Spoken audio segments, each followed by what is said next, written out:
വിഷ്ണുശാലിനിയുടെ latest എപ്പിസോഡിൽ പുതിയ കൊച്ചമ്മയെന്നൊക്കെ പറഞ്ഞിട്ട് ഡെയ്സി അങ്ങോട്ട് കയറാൻ തുടങ്ങുമ്പോൾ പുതിയ കൊച്ചമ്മ എന്ന് പറഞ്ഞാൽ എന്നിങ്ങനെ ചോദിക്കുന്നുണ്ട്. അന്നേരം ഇവിടുത്തെ തന്നെയാണ്, ശിവൻ്റെ പെണ്ണാണ്, എന്തെങ്കിലും തർക്കം ഉണ്ടോ എന്ന് ചോദിക്കുകയാണ്. എങ്കിൽ ഞാനിപ്പോൾ ആളിനെ വിളിച്ച് കൂട്ടും, പിന്നെ തൻ്റെ വലിയ മുതലാളിക്കും ശിവമുതലാളിക്കും ഒക്കെ മാനക്കേടാവും എന്നിങ്ങനെ പറയുന്നുണ്ട്. അന്നേരം സെക്യൂരിറ്റിയായിട്ട് അങ്ങനെ സംസാരിച്ചുകൊണ്ടിരിക്കുമ്പോൾ നിർമ്മലയും സ്വാമിയും ലാസറും കൂടി ഇങ്ങനെ അകത്തുനിന്ന് ഇറങ്ങി വരുന്നുണ്ട്. അപ്പോൾ സ്വാമി ഞാൻ പറഞ്ഞതുപോലെ ശിവനെ കണ്ടാൽ എന്നിങ്ങനെ പറഞ്ഞ് നിർമ്മല നോക്കുമ്പോൾ ഡെയ്സി ഇങ്ങനെ പെട്ടിയൊക്കെ ആയിട്ട് ഇങ്ങനെ വന്ന് നിൽക്കുന്നതാണ്. അന്നേരം ഡെയ്സി നിർമ്മലയുടെ അടുത്തേക്ക് ചെന്നിട്ട്, ഓ നല്ല ചൂടാ ആൻറ്റി, എന്തൊരു അകത്ത് എ സി ഇല്ലേ, ഇത് വെള്ളം വേണം, ജ്യൂസ് തന്നെ ആയിക്കോട്ടെ എന്നിങ്ങനെ പറയുകയാണ്.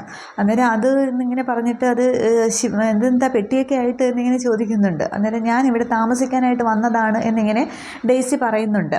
അന്നേരമാണെങ്കിൽ പറയുന്നുണ്ട്, ഇവിടെ ശിവനും ഇവിടെ ഇല്ല, ശിവൻ്റെ അച്ഛനും ഇവിടെ ഇല്ല എന്ന് പറയുകയാണ്. അന്നേരം അവർ രണ്ടുപേരുടെ ആവശ്യം എനിക്കില്ല, എനിക്ക് ശിവൻ കിട്ടി താലി മാത്രം മതി ഇവിടെ താമസിക്കാനായിട്ട്, ശിവൻ്റെ മുറി ഏതാണ്, തൽക്കാലം അവിടെ താമസിക്കാം, പിന്നീട് തീരുമാനിക്കുക എങ്ങോട്ട് മാറണം എന്നുള്ളതൊക്കെ എന്നിങ്ങനെ പറയുകയാണ്.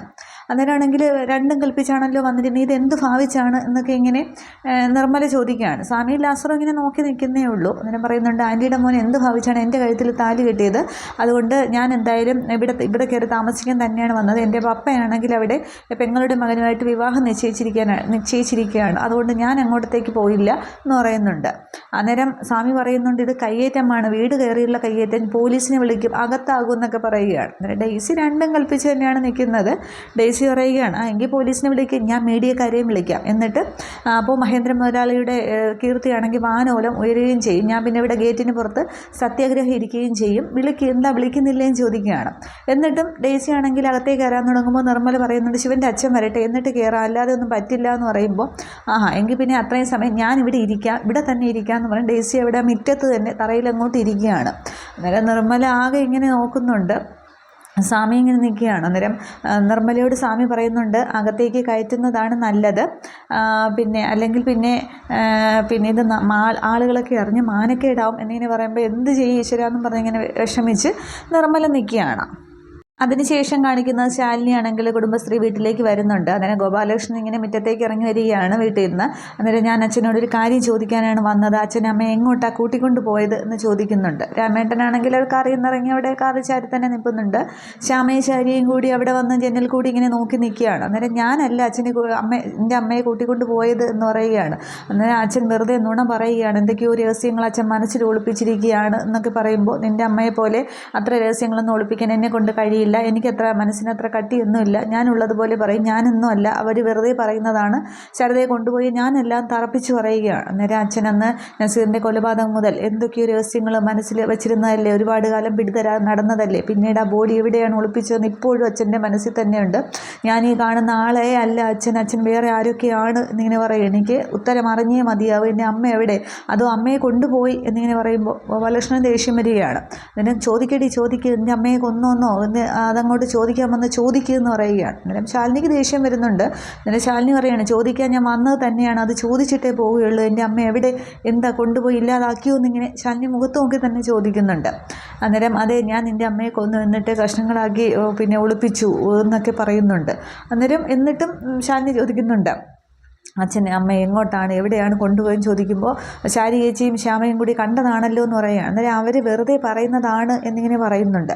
അന്നേരം ഇല്ല അച്ഛൻ, എനിക്ക് അമ്മ എവിടെയെന്ന് അറിയാനായിട്ട് എനിക്ക് എൻ്റേതായ വഴി അറിയാം, എനിക്ക് അമ്മ തന്ന ഭിക്ഷയാണ് എൻ്റെ ഈ ജോലി എന്ന് പറയുന്നത്, അത് എൻ്റെ അമ്മയ്ക്ക് വേണ്ടി ഉപയോഗിച്ചില്ലെങ്കിൽ പിന്നെ ഞാൻ വെറും നന്ദി കെട്ടവളായി പോവില്ലേ, അതുകൊണ്ട് ഞാൻ എൻ്റെ വഴിക്ക് തന്നെ പോകും, ഞാൻ കൊണ്ടുപോയി കേസ് കൊടുക്കും എന്നൊക്കെ ഇങ്ങനെ ശാലിനി പറയുന്നുണ്ട്. തുടർന്ന് ഗോപാലകൃഷ്ണൻ പറയുകയാണ്, അപ്പോൾ മക്കളെല്ലാവരും കൂടി അച്ഛനെ ജയിലിൽ കയറ്റാൻ നിൽക്കുകയില്ലെങ്കിൽ പിന്നെ നീ കൊണ്ടുപോയി കേസ് കൊടുക്കടി, അതിൻ്റെ വഴി അവരോട് പറയേണ്ട രീതിയൊക്കെ എനിക്കറിയാം, എന്നിലെ അച്ഛൻ, എന്നിലെ പിന്നെ ഭർത്താവ്, എനിക്ക് നിങ്ങളെ ബോധ്യപ്പെടുത്താനായിട്ട് മറുപടിയുണ്ട്, എനിക്കത് മാത്രം മതി, നീ നിൻ്റെ വഴിക്ക് നോക്കിക്കോ എന്നിങ്ങനെ പറയുകയാണ്. അന്നേരം എങ്ങനെ ചോദിച്ചിട്ടും ഗോപാലകൃഷ്ണൻ പറയുന്നില്ല, ശാരദാമ്മയെ കൊണ്ടുപോയത് ഗോപാലകൃഷ്ണൻ അല്ല എന്നുള്ള രീതിക്ക് തന്നെ നിൽക്കുകയാണ്. തുടർന്ന് ശാലിനിയാണെങ്കിൽ ശാരിയും ശ്യാമയും കൂടി അന്നേരം ഉമ്മറത്തേക്ക് ഇറങ്ങി വരുന്നുണ്ട്. അവരോട് പോയി ചോദിക്കുകയാണ്, അമ്മയെ അച്ഛൻ വന്ന് കൊണ്ടുപോയി നിങ്ങൾ കണ്ടതല്ലേ ചോദിക്കുക. അന്നേരം അതെ ഞങ്ങൾ കണ്ടതാണെന്ന് രണ്ടുപേരും ഒരേപോലെ പറയുന്നുണ്ട്. തുടർന്ന് ശാലിനി വീണ്ടും ഗോപാലകൃഷ്ണനോട് വന്ന് പറയുകയാണ്, ഞാൻ എൻ്റെ അമ്മയെ കണ്ടുപിടിക്കേണ്ട അതിൻ്റേതാ വഴിക്ക് പോവുകയാണ്, ഇനി വരുന്നത് എന്താ നേരിടാനായിട്ട് അച്ഛൻ തയ്യാറായിക്കോ എന്നിങ്ങനെ പറഞ്ഞിട്ട് ഞാൻ എൻ്റെ അമ്മയെ കണ്ടുപിടിച്ചിരിക്കും എന്ന് പറഞ്ഞിട്ട് ശാലിനി ആകെ ദേഷ്യത്തിൽ കാറിൽ കയറി രാമേട്ട വണ്ടി എടുത്ത് തിരികെ പോകുന്നുണ്ട്. ശ്യാമയും ശാരിയും കൂടി ഇങ്ങനെ ഗോപാലകൃഷ്ണനെ നോക്കിയിട്ട് അവരും അങ്ങ് അകത്തേക്ക് കയറി പോവുകയാണ്. പോകാൻ നേരം ശാലിനി പറയുന്നുണ്ട്, ഞാനങ്ങനെ അത് എൻ്റേതായ വഴിക്ക് പോയാലും അച്ഛൻ്റെ നാവിൽ നിന്നും അരുതാത്തത് വരരുതേ എന്നുള്ളൊരു ഇത് എനിക്കുണ്ട്. പക്ഷേ അങ്ങനെയാണ് വരുന്നതെങ്കിൽ ഞാനതിനൊക്കെ പ്രതികാരം അച്ഛനെ ക്ഷമിക്കുകയില്ല, എൻ്റെ അമ്മ എവിടെയെന്നൊക്കെ ചോദിച്ച് ഒരുപാടൊക്കെ സംസാരിച്ചിട്ടാണ് ശാലിനി പോകുന്നതൊക്കെ. തുടർന്ന് ശാലിനി ഇങ്ങനെ കാറിലാകെ ഇങ്ങനെ ദേഷ്യപ്പെട്ടും സങ്കടപ്പെട്ടു ഇരുന്ന് എന്തൊക്കെ ആലോചിക്കുന്നത് കാണിക്കുന്നുണ്ട്. ഗോപാലകൃഷ്ണനാണെങ്കിൽ അന്നേരം ആ ഒരു ദേഷ്യമൊക്കെ അടങ്ങുന്നുണ്ട്, പക്ഷെ എന്തോ ആലോചിച്ച് ഉമ്മർത്തിങ്ങനെ ഇരിക്കുന്നുണ്ട്. തുടർന്ന് സ്വാമി സ്വരൂപാനന്ദയുടെ ആ ഒരു ആശ്രമമാണ് കാണിക്കുന്നത്. അവിടെ ഒരു പൂജാമുറി ഒരു റൂമിലാണെങ്കിൽ ഉപേന്ദ്രൻ ഇങ്ങനെ നിൽക്കുന്നുണ്ട്.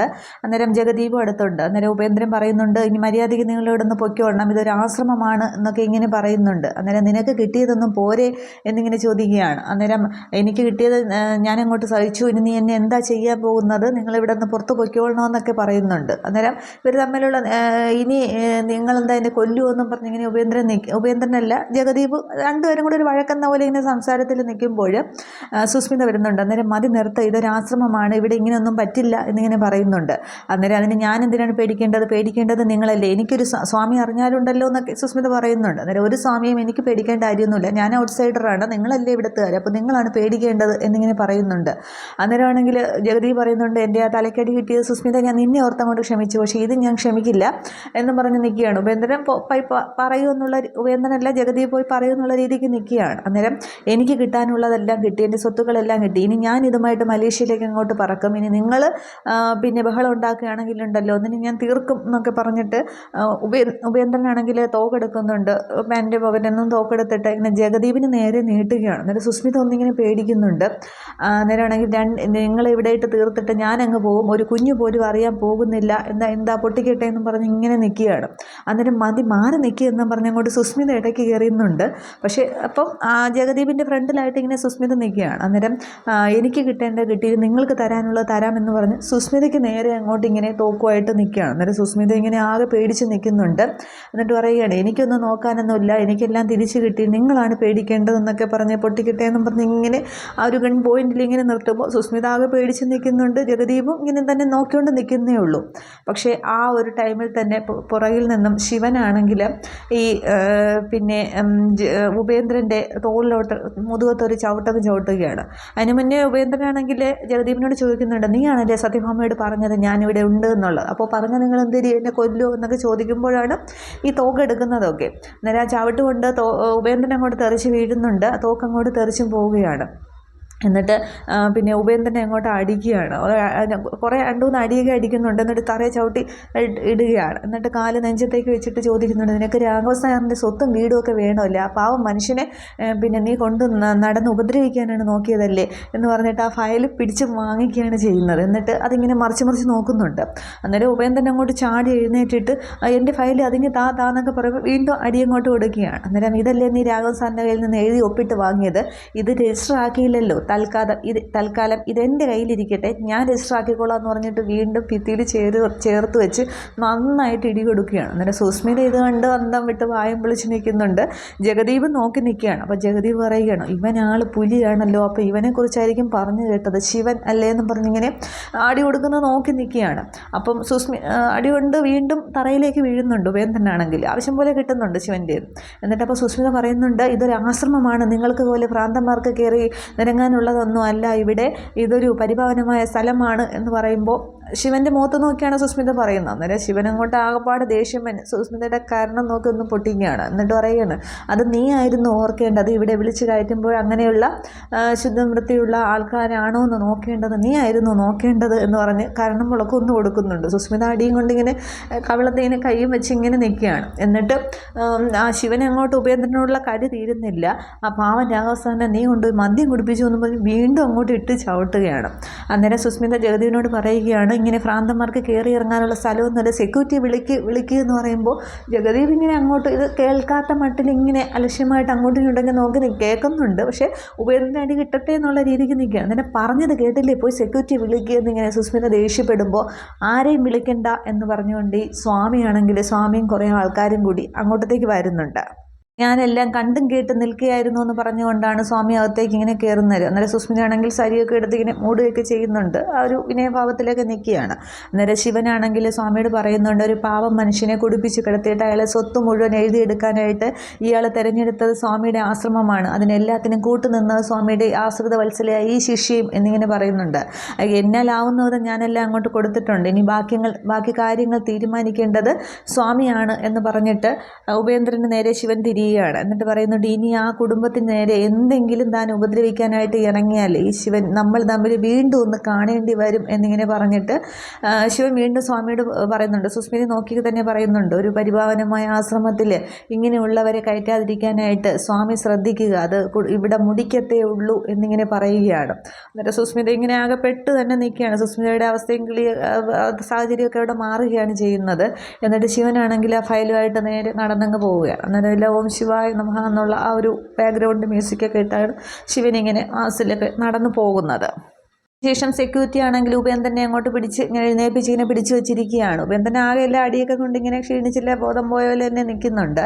തുടർന്ന് സ്വാമി ചോദിക്കുന്നുണ്ട്, ഇയാൾ എങ്ങനെ ഈ ആശ്രമത്തിൽ വന്നു എന്ന് ചോദിക്കുകയാണ്. സുസ്മിതയോടാണ്. അന്നേരം എന്നെ കാണാനായിട്ട് വന്നതാണ്, പക്ഷേ ഇയാൾ ഇങ്ങനെയുള്ള ആളാണ്, ഇത്തരക്കാരനാണ് എന്നുള്ളത് എനിക്ക് അറിയില്ലായിരുന്നു എന്നിങ്ങനെ വിനയഭാവത്തിലൊക്കെ സുസ്മിത നിൽക്കുകയാണ്. അന്നേരം തെറ്റ് ചെയ്തത് ഒരിക്കലും പൊറുക്കാനായിട്ട് സാധിക്കില്ല, അതിനുള്ള ശിക്ഷ അനുഭവിച്ചേ മതിയാവുള്ളൂ. സുഹാസിനി ഇനി ഈ ആശ്രമത്തിൽ തുടരണമെന്നില്ല, പുറത്തു പോകാം എന്നിങ്ങനെ പറയുകയാണ്. അന്നേരം സുസ്മിത അങ്ങോട്ട് അഭിനയിക്കുകയാണ്. സ്വാമി എന്നെ പറഞ്ഞു വിടല്ലേ, ഇയാൾ ഇങ്ങനെയുള്ള ആളാണെന്ന് എനിക്കറിയില്ലായിരുന്നു, ഇങ്ങോട്ട് വന്നു, എന്നെ കാണാൻ വന്നു, അതുമാത്രമേ ഞാൻ ചെയ്ത തെറ്റായിട്ടുള്ളൂ, ബാക്കിയൊന്നും എൻ്റെ അറിവോടെയല്ല എന്ന് പറഞ്ഞിട്ട് സ്വാമിയുടെ കാലിലേക്കൊക്കെ വീഴുന്നുണ്ട്. ഇവിടെ നിന്ന് പറഞ്ഞു വിട്ടാൽ പിന്നെ ആത്മഹത്യ അല്ലാതെ എനിക്ക് വേറെ വഴിയില്ല, എനിക്ക് പോകാനായിട്ട് ഒരിടമില്ല, ഒരു തവണത്തേക്ക് എനിക്ക് മാപ്പ് തരണം എന്നൊക്കെ പറഞ്ഞ് കാല് പിടിച്ച് മാപ്പൊക്കെ പറയുന്നുണ്ട്. പിന്നെ എഴുന്നേറ്റ് വീണ്ടും തൊഴുത് എന്നോട് ക്ഷമിക്കണം, ഇത്തവണത്തേക്ക് ക്ഷമിക്കണം എന്നൊക്കെ ഇങ്ങനെ പറയുകയാണ്. അന്നേരം ഉപേന്ദ്രൻ ഇങ്ങനെ നോക്കി തന്നെ നിൽക്കുന്നുണ്ട് സുസ്മിതയെ. സെക്യൂരിറ്റി ഇങ്ങനെ പിടിച്ചും വെച്ചിരിക്കുകയാണ്. അന്നേരം സ്വാമി ആദ്യമൊക്കെ ആലോചിച്ചിട്ട് പിന്നീട് പറയുന്നുണ്ട്, അത് പിന്നെ ഇത്രയും പരിപാവന ഒരു സ്ഥലത്ത് ഇങ്ങനെ ഒരു ചതി ദുഷ്കർമ്മം നിനക്ക് ചെയ്യാമെങ്കിൽ ഭാവിയിൽ എന്തും ചെയ്യുമല്ലോ, അതുകൊണ്ട് തെറ്റിന് ശിക്ഷ കിട്ടിയേ മതിയോ, ഞാനിത് പോലീസിൽ അറിയിക്കും, അതുകൊണ്ട് നിയമത്തിൻ്റെ വഴിക്ക് തന്നെ പൊയ്ക്കോട്ടെ എന്ന് പറയുകയാണ്. അന്നേരം സുസ്മിത പെട്ടു എന്നുള്ള രീതിക്ക് തന്നെ നിൽക്കുന്നുണ്ട്. വീണ്ടും ഒരു തവണത്തേക്ക് മാപ്പാക്കണമെന്നൊക്കെ പറയുകയാണ്. പക്ഷേ സ്വാമി കേൾക്കാൻ കൂട്ടാക്കുന്നില്ല. അന്നേരം ജഗതി പറയുന്നുണ്ട്, സ്വാമി ഒരു തവണത്തേക്ക് പിന്നെ സുഹാസിനിക്ക് മാപ്പ് കൊടുക്കണം, ഇനി അവളുടെ ഭാഗത്തുനിന്ന് ഇങ്ങനെയൊന്നും ഉണ്ടാകാതിരിക്കാൻ ഞാൻ ശ്രദ്ധിച്ചോളാം എന്ന് പറയുകയാണ്. അന്നേരം സുസ്മിത വീണ്ടും മാപ്പ് സ്വാമി മാപ്പ് എന്നൊക്കെ പറഞ്ഞ് കൈകൂപ്പി ഇങ്ങനെ തൊഴുതുകൊണ്ട് തന്നെ നിൽക്കുകയാണ്. അന്നേരം സ്വാമിയുടെ ജഗദീപ് കൂടി പറഞ്ഞപ്പോൾ സ്വാമിയുടെ മനസ്സൊന്ന് അലിയുന്നുണ്ട്. ഒരു തവണത്തേക്ക് എന്നിങ്ങനെ പറയുമ്പോൾ വീണ്ടും ജഗദീപിനെ സ്വാമി ഇങ്ങനെ നോക്കുകയാണ്. സ്വാമി ഒരു തവണത്തേക്ക് എന്നിങ്ങനെ ജഗദീപ് വീണ്ടും പറയുന്നുണ്ട്. അപ്പോൾ സ്വാമി അവിടെ ക്ഷമിക്കുകയാണ് ചെയ്യുന്നത്. ആ സീൻ അത്രയാണ് കാണിക്കുന്നത്. അതിനുശേഷം മാണിക്കോത്ത് വീട്ടിലേക്ക് രാത്രി മഹേന്ദ്രൻ എത്തുന്നുണ്ട്. അന്നേരം ഹാളിൽ ഇങ്ങനെ സെറ്റിയിലിരിക്കുകയാണ്. അന്നേരം നിർമ്മലയും സ്വാമിയും ഒക്കെ ഉണ്ട്. അന്നേരം പിന്നെ നീ ഫോൺ വിളിച്ചപ്പോൾ ഞാനൊരു മീറ്റിങ്ങിലായിരുന്നു, പിന്നീട് നീ പറഞ്ഞതൊന്നും എനിക്ക് അങ്ങോട്ട് വ്യക്തമായിട്ട് കേട്ടില്ല, ആര് വന്നു എന്നാണ് നീ പറഞ്ഞത് എന്നിങ്ങനെ ചോദിക്കുന്നുണ്ട്. അന്നേരം സ്വാമിയും നിർമ്മലയും ഇങ്ങനെ തലവനിച്ച് തന്നെ നിൽക്കുന്നുണ്ട്. അന്നേരം അകത്തു നിന്ന് ഡെയ്സി ഇറങ്ങി വരുന്നുണ്ട്. അന്നേരം ആ ഡെയ്സി, നീ എന്താ ഇവിടെ എന്നിങ്ങനെ ചോദിക്കുകയാണ്. അന്നേരം ഞാൻ ഇന്നു മുതൽ ഇവിടെയാണ് താമസിക്കാൻ പോകുന്നത് എന്നിങ്ങനെ പറയുകയാണ്. അന്നേരം മഹേന്ദ്രൻ പറയുന്നുണ്ട്, അതിന് ശിവൻ ഇവിടെയല്ല താമസിക്കുന്നത്, ശിവൻ ഇവിടെയാണ് താമസിക്കുന്നു എന്നുണ്ടെങ്കിൽ നീ പറഞ്ഞ കാര്യം ഓക്കെ ശരി സമ്മതിക്കാം, പക്ഷേ ഇപ്പോൾ ഇവിടെ താമസിക്കുന്നത് ഞാനും എൻ്റെ ഭാര്യ നിർമ്മലയും മാത്രമാണ്, എൻ്റെ 2 മക്കളും എൻ്റെ കൂടെ ഇല്ല, 2 പേരും ഞാൻ പറഞ്ഞ രീതിക്ക് നിൽക്കാത്തത് കൊണ്ട് അവരവരുടേതായ വഴിക്കാണ്, പിന്നെ എന്ത് ബന്ധത്തിൻ്റെ പേരിൽ നീ ഇവിടെ താമസിക്കും എന്നിങ്ങനെ മഹേന്ദ്രൻ ഡെയ്സിയോട് ചോദിക്കുമ്പോൾ ഡെയ്സി ഇങ്ങനെ ഉത്തരവില്ലാതെ ഇങ്ങനെ നിൽക്കുകയാണ്. ഇത്രയുമാണ് ഈ ഒരു എപ്പിസോഡിൽ കാണിക്കുന്നത്. പിന്നെ പ്രൊമോയിൽ വന്നിരിക്കുന്നത് ഇന്നലെ കാണിച്ച ആ ഒരു പ്രൊമോ തന്നെയാണ് നാളത്തെ ഇതിൽ വന്നിരിക്കുന്നത്. ഇന്ന് ആ സീനില്ല. പിന്നെ ശിവനാണെങ്കിൽ പിന്നെ വീട്ടിലേക്ക് ഫയലുമായിട്ട് എത്തുന്നത് ആണ്, സത്യഭാമ ഇങ്ങനെ രാഘവൻ നായരോട് ചൂടാവുന്നതൊക്കെയാണ്. അപ്പോൾ ശിവൻ ആ ഒരു സ്വത്തുക്കൾ അവിടെ കൈവിട്ട് പോകില്ല, രാഘവൻ നായരൊക്കെ തിരിച്ച് കിട്ടുക തന്നെ ചെയ്യും. പക്ഷേ ശിവൻ എങ്ങനെ അറിഞ്ഞു എന്നുള്ളത് അറിയില്ല. മിക്കവാറും ജഗദീപ് സത്യഭാമയെ അറിയിച്ചു എന്നുള്ള അവിടെ ഉപേന്ദ്രൻ പറയുന്നുണ്ട്. അങ്ങനെ ശിവനോട് ചിലപ്പോൾ ഭാമ വിളിച്ച് പറഞ്ഞിട്ടുണ്ടാകാം, അങ്ങനെ ആയിരിക്കും ഉപേന്ദ്രനെ കാണാനായിട്ട് അവിടേക്ക് പോയതൊക്കെ. ഇത്രയുമാണ് ഈ എപ്പിസോഡിലെ പുതിയ വിശേഷങ്ങളൊക്കെ. പക്ഷേ ശാരദാമ്മയുടെ കാര്യത്തിൽ അവിടെ ഒരു തീരുമാനം എത്തിയിട്ടില്ല. അവിടെ ശാലിനിയാണെങ്കിൽ ആ ഒരു പോലീസ് സ്റ്റേഷനിൽ പോകുന്നതൊക്കെ അടുത്ത ഇതിലാണ് കാണിക്കുന്നത്. അപ്പോൾ എന്തൊക്കെയോ രഹസ്യങ്ങൾ ഗോപാലകൃഷ്ണൻ്റെ മനസ്സിലുണ്ട്, എന്താണെന്നുള്ളത് നമുക്ക് വഴിയെ മനസ്സിലാക്കാം. Okay, thank you.